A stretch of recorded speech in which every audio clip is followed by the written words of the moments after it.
Corregimos juntos la solución del caso final de la página 196, que como habéis comentado algunos, bueno, pues han dado algún problemilla más, porque bueno, al hacer los ejercicios de forma individual para cada uno de los apartados que hemos visto del libro, parece que se ha dado bien, pero a la hora de mezclar un poquillo los conceptos hay algún problema. Así que bueno, lo vamos a ver juntos a modo de explicación y ya haremos más para poder repasar esto tranquilamente, porque de momento vamos muy bien de tiempo, ¿vale? Bueno, pues en primer lugar lo que vemos en el enunciado es que esta vez no nos dan un listado de elementos patrimoniales, sino que nos dan directamente el balance de situación. Da igual, nosotros podemos hacer el asiento de apertura con estos datos porque al fin y al cabo lo que tenemos es el listado de elementos patrimoniales, por tanto simplemente tenemos que colocarlos. ¿Cuál es el problema? O mejor dicho, ¿cuál es la diferencia? Bueno, pues que desde que sabemos que tenemos amortización acumulada de los elementos del activo, si veis en el enunciado, en el balance aparecen los elementos, los terrenos, las construcciones y los elementos de transporte, pero debajo de las construcciones y de los elementos de transporte están sus cuentas de amortización acumulada. Y además están entre paréntesis, lo cual significa que están con signo negativo, es decir, están restando, ¿de acuerdo? Entonces, ¿qué sucede? Bueno, pues sucede que en el balance de situación, efectivamente, estas cuentas de amortización acumulada las vamos a ver siempre debajo de sus activos, es decir, en el lado del activo, nada más que siempre restando. Pero cuando lo vayamos a pasar al asiento de apertura tenemos que tener cuidado, porque en principio en los asientos no debemos poner importes negativos.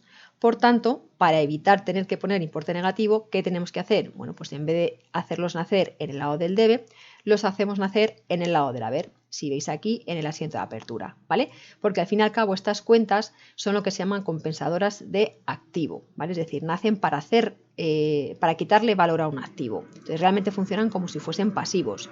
Nacen en el lado del debe, del haber, perdonad, y mueren en el lado del debe. ¿Vale? Entonces en este momento aparecen porque vienen de la acumulación de amortización de años anteriores y aparecen, como digo, junto al resto de cuentas de pasivo y neto, ¿vale?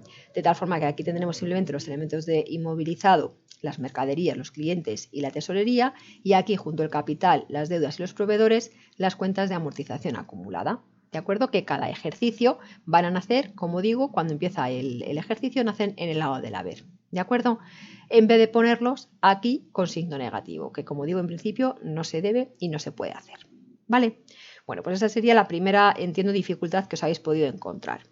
Una vez que hemos hecho eso, bueno, pues los asientos empiezan a ser más o menos fáciles. Nos dice que cobramos el derecho que tiene con los clientes mediante ingreso en cuenta corriente. Bueno, pues el derecho que tenemos con los clientes está aquí en el asiento de apertura, ¿vale? Nuestra cuenta de clientes nos deben 6.000 euros que cobramos, pues activo que nace, activo que muere a ver. Como cobramos por banco, activo banco que aumenta. Entiendo que no nos debe dar ningún tipo de problema. El punto 2 nos dice que vende el elemento de transporte por 15.000 euros y que el comprador acepta una letra de cambio con vencimiento en 10 meses. Vale, ¿qué es lo que tenemos aquí? Bueno, pues en este caso lo que estamos haciendo es vender un activo, ¿de acuerdo? Por tanto, sabemos que a la hora de vender el activo, el asiento que tenemos que hacer es siempre más o menos del mismo. Por un lado, damos de baja el activo. Por otro lado, damos de baja su amortización acumulada. Reflejamos también el IVA que implica la operación. Reflejamos el importe que tenemos derecho a cobrar o que cobramos y en función de la diferencia que haya entre el precio de venta y el valor neto contable, reflejaremos un beneficio o una pérdida. Bueno, pues vamos por partes. El elemento de transporte aparece en el balance y por tanto en el asiento de apertura por 18.000 euros. Por tanto, este elemento, si lo estamos vendiendo, lo dejamos de tener. Así que activo que nació en el debe, ahora muere en el lado del haber. Y os pongo aquí, recordamos, lo damos de baja siempre por su importe de adquisición, ¿vale? Es decir, cuando nosotros nos cargamos un activo, lo que hacemos es poner tal cual el importe por el que lo adquirimos. Como siempre os digo, esto es, teníamos un elemento de transporte por 18.000, ya no tenemos un elemento de transporte que nos costó 18.000. Por tanto, aquí siempre lo daremos de baja, insisto, por su precio de adquisición. ¿Para qué? Para que nuestra T, vamos a ver si la encontramos por el mayor, ¿vale?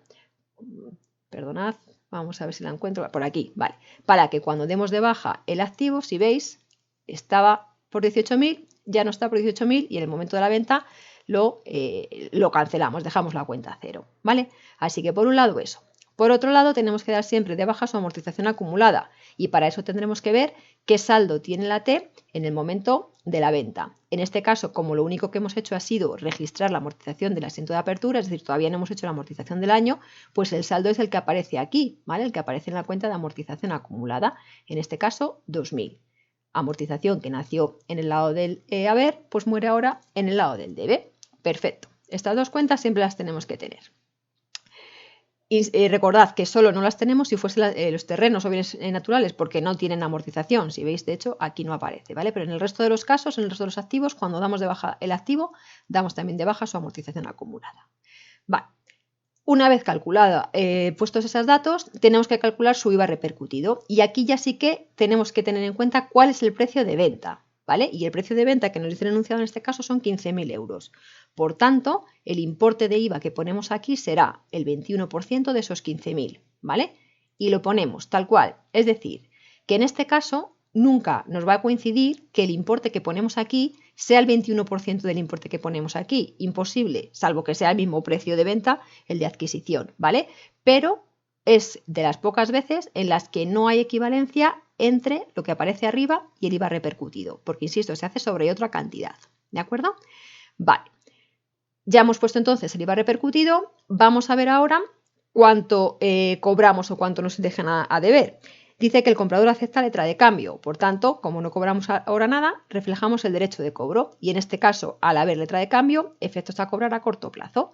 ¿Vale? ¿Y cuánto nos debe el señor que compra este elemento de transporte? Pues no debe el precio de venta más su correspondiente IVA, es decir, 15.000 euros más los 3.150 que hemos pagado, que hemos registrado aquí.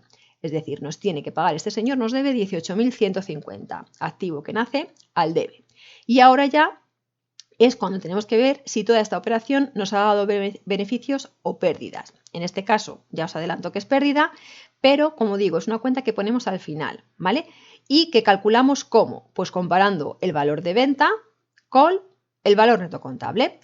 Hemos vendido el elemento por 15.000 euros, que es el precio de venta. ¿Cuál es su valor neto contable? Recordamos el concepto de valor neto contable. Precio de adquisición menos amortización acumulada, es decir, 18.000 euros que me costó menos 2.000 euros de amortización acumulada. Es decir, esto menos esto, ¿vale? Es decir, que 15.000 euros que le estoy vendiendo menos 16.000, que es el valor neto contable que tiene, estamos teniendo una pérdida de 1.000 euros. Por tanto, pérdida es un gasto que nosotros contabilizamos en el lado del debe y que así registramos, ¿vale? Bueno, esto no tiene por qué dar, como digo, mucho problema. Entonces recordemos que en las ventas siempre vamos a tener que calcular el beneficio o pérdida, ponerlo en este lado cuando es pérdida, perdona, porque es un gasto, y ponerlo en este otro con la otra cuenta del grupo 7 cuando es un beneficio.